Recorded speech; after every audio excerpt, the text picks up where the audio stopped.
చైతన్య రథానికి స్వాగతం. ఈరోజు చైతన్య రథంలో వచ్చినటువంటి మెయిన్ హెడ్డింగ్స్ ఏంటనేది మనం ఒకసారి పరిశీలిద్దాం. సో ప్రధానంగా సూపర్ 6కు సన్నద్ధం, ఈ ఏడాది నుంచే అమలుకు శ్రీకారం, బడ్జెట్ ప్రతిపాదనలపై సీఎం సమీక్ష అని చెప్పారు. ముఖ్యంగా మన కూటమి ప్రభుత్వం ప్రధానంగా సూపర్ 6 హామీలను అయితే ఇవ్వడం జరిగింది. అందులో ఆల్రెడీ 1-2 హామీలను ఇప్పటికే అమలు చేసిన నేపథ్యంలో మిగిలిన హామీల అమలుకు కూడా ఈ ఏడాది నుంచే ప్రారంభిస్తామని ఆల్రెడీ చంద్రబాబు గారు చెప్పిన నేపథ్యంలో ఈ నెల 28న అసెంబ్లీలో బడ్జెట్ ప్రవేశపెట్టనున్న నేపథ్యంలో సూపర్ 6కు ప్రత్యేక కేటాయింపులు చేయాలని చెప్పి ఆర్థిక మంత్రి పయ్యావుల కేశవ్తోనూ అలాగే ఆర్థిక అధికారులతో చంద్రబాబు గారు అయితే చర్చించారు. దానికి సంబంధించిన వార్త అయితే ఈరోజు వచ్చింది. ఉభయ సభల్లో 2025-26 వార్షిక బడ్జెట్ను ఈ నెల 28న ప్రవేశపెట్టేందుకు రాష్ట్ర ప్రభుత్వం సిద్ధమవుతుంది. 24 నుంచి అసెంబ్లీలు ప్రారంభం కానుండటంతో బడ్జెట్పై చంద్రబాబు గారు అయితే తన నివాసంలో సమీక్ష అయితే నిర్వహించారు. దీంట్లో ఆర్థిక మంత్రితో పాటు ఇతర అధికారులు కూడా పాల్గొన్నారు. ఈ ఏడాది నుంచే సూపర్ 6 పథకాలు అమలు చేయాలని ఇప్పటికే ప్రకటించినందున బడ్జెట్లో అందుకు తగ్గ కేటాయింపులకు కీలకంగా చర్చించినట్టుగా తెలుస్తుంది. అందులో ప్రధానంగా తల్లికి వందనం, అన్నదాత సుఖీభావ, ఉచిత బస్సు ఈ 3 పథకాలకు ప్రధానంగా ప్రాధాన్యత ఇస్తున్నట్టుగా అయితే తెలుస్తుంది. వాటిని ఈ ఏడాదే ఎట్టి పరిస్థితుల్లో అమలు చేయాలని చెప్పి చంద్రబాబు గారు దృఢ సంకల్పంతో అయితే ఉన్నారు. సో కూటమి ప్రభుత్వం ఏర్పాటైన తర్వాత తొలిసారి పూర్తి స్థాయి బడ్జెట్ని అయితే ప్రవేశపెట్టబోతున్నారు. 2024-25 సంవత్సరానికి 2.94 లక్షల కోట్లతో 5 నెలల కాలానికి గాను, అంటే పూర్తి స్థాయి బడ్జెట్ కాకుండా ఈ బడ్జెట్ని అయితే ప్రవేశపెట్టడం జరిగింది. సో ఇప్పుడు రాష్ట్ర ప్రభుత్వం అయితే పూర్తి స్థాయి బడ్జెట్ పెట్టబోతుంది.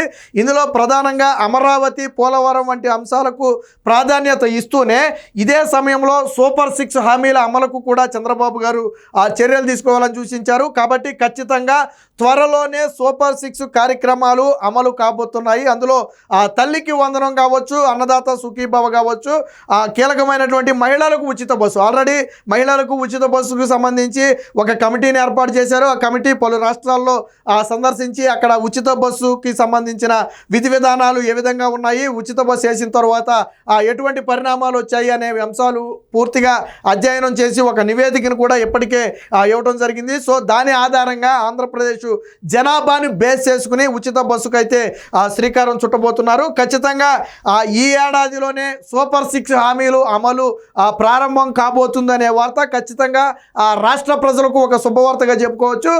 వైసీపీ నాయకులకు మింగుడు పడిన అంశంగా చెప్పుకోవచ్చు. ఎందుకంటే పాపం ఎప్పటి వరకు సూపర్ 6 లేదు అని చెప్పి ప్రచారం చేసుకోవడానికన్నా ఉపయోగపడింది. ఇక సూపర్ 6 అమలు అయితే వాళ్ళేం ప్రచారం చేయాలో వాళ్ళకి తెలియదు. సో దీనికి సంబంధించి ఇదైతే ఒక ప్రధాన వార్తగా అయితే ఉంది. దీనికి సంబంధించి నిన్నైతే చర్చ నడిచింది. ఇక తరువాత రాష్ట్రాభివృద్ధికి సహకరించండి, పెట్టుబడులతో రావాలంటూ సిఫీకి లోకేష్ ఆహ్వానం. లోకేష్ను మర్యాదపూర్వకంగా కలిసిన సిఫీ ఎండి ఏపీలో పెట్టుబడులు పెట్టేందుకు సుముఖత. దేశంలోని టాప్ 500 ఫార్చ్యూనర్ కంపెనీల్లో ఒకటైనటువంటి సిఫీని అయితే నిన్న ప్రతినిధులైతే మేనేజింగ్ డైరెక్టర్తో పాటు ఇతర ప్రతినిధులైతే నారా లోకేష్ని అయితే కలవడం జరిగింది. సో ఈ కంపెనీ నార్త్ అమెరికాతో పాటు యునైటెడ్ కింగ్డమ్, సింగపూర్ లాంటి పలు దేశాలకు డేటా సర్వీసెస్ అయితే అందిస్తుంది.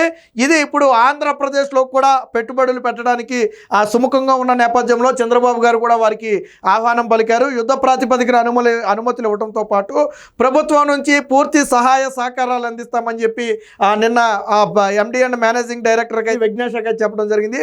వాళ్ళు కూడా ఏపీలో పెట్టుబడులు పెట్టడానికి ఉత్సుకతతో ఉన్నామని, త్వరలోనే దీని మీద పూర్తి స్థాయి విధి విధానాలు ఖరారు చేసుకుని వస్తామని కూడా నిన్న లోకేష్ అయితే చెప్పడం జరిగింది. ఖచ్చితంగా ఇది రాష్ట్రానికి పెట్టుబడులు రావడం అనేది ఒక సుపరిణామంగా చెప్పుకోవచ్చు. ఇక good keep it up. JEE మెయిన్స్లో అంబేద్కర్ గురుకుల విద్యార్థుల ప్రతిభ, అడ్వాన్స్డ్కి అర్హత సాధించిన మొత్తంగా 110 మంది గురుకుల విద్యార్థులు, వారిని అందరినీ కూడా అభినందించిన మంత్రి డోలా శ్రీ బాల వీరాంజనేయ స్వామి అని చెప్పి ఒక వార్త అయితే రావడం జరిగింది. సో గురుకుల విద్యార్థులు జేఈఈ మెయిన్స్లో అర్హత సాధించి అడ్వాన్స్డ్కి అర్హత సాధించడం అనేది చాలా శుభపరిణామం. దీనికి సంబంధించిన వార్త కూడా ఒకటైతే వచ్చింది. ఉత్తరప్రదేశ్లో ఏదైతే ప్రస్తుతానికి కుంభమేళా జరుగుతుందో ఈ కుంభమేళా కార్యక్రమానికి ఈ నెల 17న నారా లోకేష్ కుటుంబ సమేతంగా వెళుతున్నట్టుగా ఒక వార్త అయితే రావడం జరిగింది. ఇక బర్డ్ ఫ్లూపై ఆందోళన వద్దు, పూర్తిగా తగ్గుముఖం పట్టిందని చెప్పి వ్యవసాయ శాఖ మంత్రి అచ్చెన్నాయుడు అయితే చెప్పడం జరిగింది. ఇక మరొక ప్రధాన వార్త జీవన శైలితోనే ఆరోగ్యం అని చెప్పి చంద్రబాబు గారు అయితే చెప్పడం జరిగింది. ప్రతి ఒక్కరూ ఆరోగ్యంపై అవగాహన పెంచుకోవాలి. ప్రజారోగ్యానికి కూటమి అత్యంత ప్రాధాన్యత ఇస్తుంది. ఆరోగ్యాంధ్ర సాధనకు ప్రత్యేక కార్యక్రమాలు కూడా ఏర్పాటు చేస్తామని చెప్పారు. త్వరలోనే ప్రజలందరికీ కూడా డిజిటల్ హెల్త్ కార్డులు ఇవ్వబోతున్నట్టుగా చెప్పారు. మెరుగైన వైద్యం కోసమే ఎయిమ్స్ ఏర్పాటు చేసినట్టుగా చెప్పారు.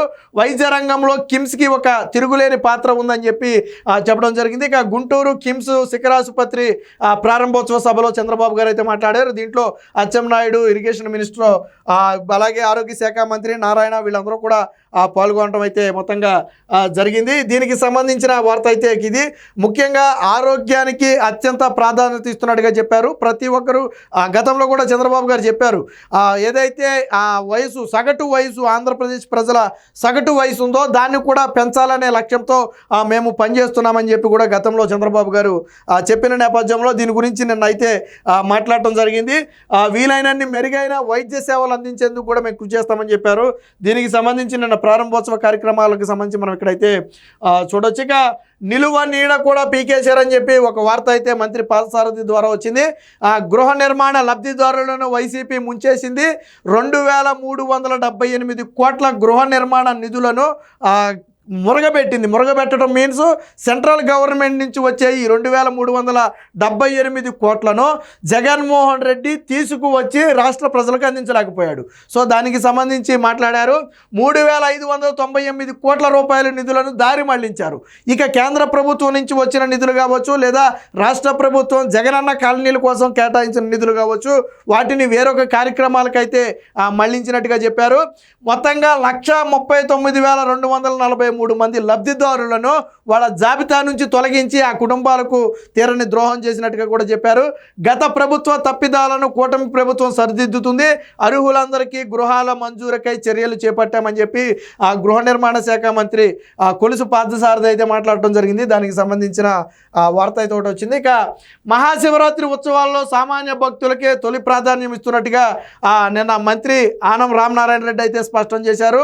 ప్రతి భక్తుడికి దర్శన భాగ్యం కలిగేలాగా చర్యలు. కోటప్పకొండ మహోత్సవాలపై నిన్న మంత్రి అయితే సమీక్షించడం జరిగింది. దానికి సంబంధించి గొట్టిపాటి వంశీతో పాటు ఇతర పత్తిపాటి పుల్లారావుతో పాటు ఇతర నేతలు కూడా పాల్గొన్నారు. దీనికి సంబంధించి వార్త అయితే రావడం జరిగింది. ఇక ఆధ్యాత్మిక యాత్రలకు పెద్దపీట అని చెప్పి కుంభమేళాకు ఏపీ టూరిజం ప్రత్యేక బస్సు. చంద్రబాబు చొరవతో ఏపీ టూరిజం అభివృద్ధి అని చెప్పి నిన్న చైర్మన్ నోకసారి అయితే తెలపడం జరిగింది. సో ప్రత్యేక యాత్రలకు అయితే ఏపీఎస్ఆర్టీసీ నుంచి స్పెషల్ బస్సులు అయితే వేశారు.